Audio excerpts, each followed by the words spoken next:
Rob, you of course disagree with the result.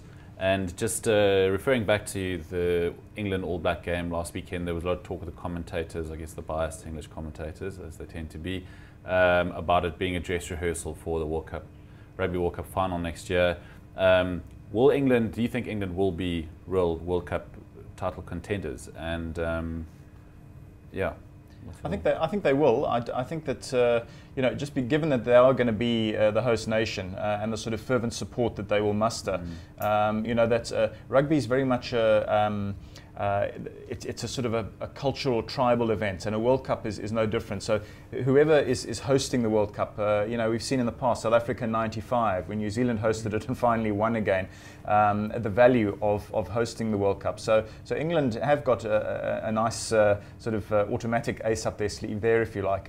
I'm not sure they actually have the quality to go all the way to winning a World Cup. I'm not sure I've seen enough from them yet in a multi-dimensional sense to think that team's got World Cup winner written all over them. I'm still thinking first and foremost New Zealand. And frankly, I'm also not quite writing off the box.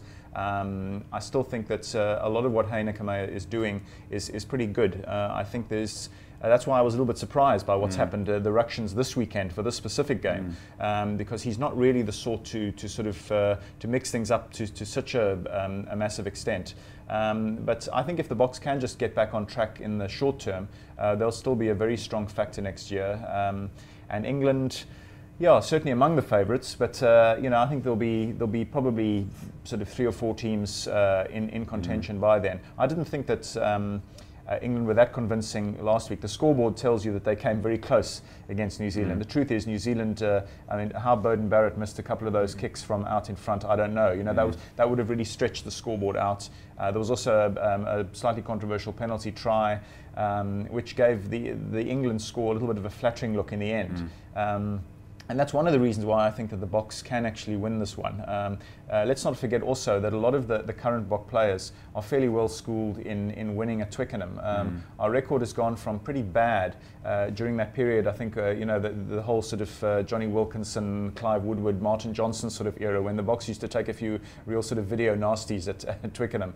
That's all changed, and in recent years South Africa have done quite well at Twickenham. So from a recent history perspective as well, I'm reasonably confident that the Boks can still do it. I say reasonably because this game is up for grabs, make no mistake, and I don't blame Garen for believing that England might do it, but I just think the Boks are going to pull out enough tenacity, enough desperation to just pull it off, maybe by 2 or 3 points.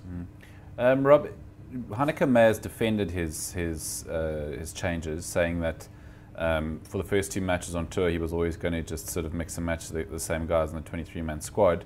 But changing your scrum half and your fly half from, particularly against big opponents like Ireland and England, it's quite a statement you're making. Yeah, it is. He's again, of course, we've been spun the line that, we're sort of reuniting the 2 Sharks players, which of course is true. I mean, Cobus Reinach and Pat Lambie are reasonably familiar with each other, which is a good thing. That's not a bad state of affairs considering how green Cobus Reinach is as a sort of test starter, if you like. Going to be very interesting to see how he goes.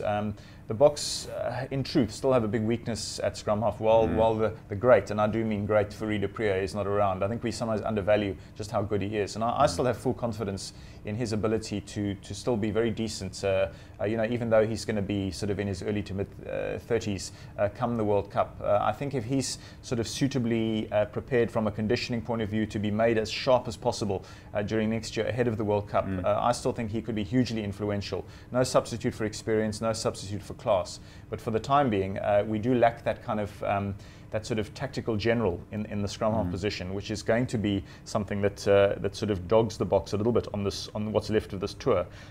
It is a little bit of a weak area, but one which fortunately we know can be rectified when du Preez comes back into the mix. And touch wood, that does happen, and that there are no further injury woes next year or anything. From that point of view, at least we know that we're still awaiting the infusion of undoubtedly our number 1 scrum half at some point.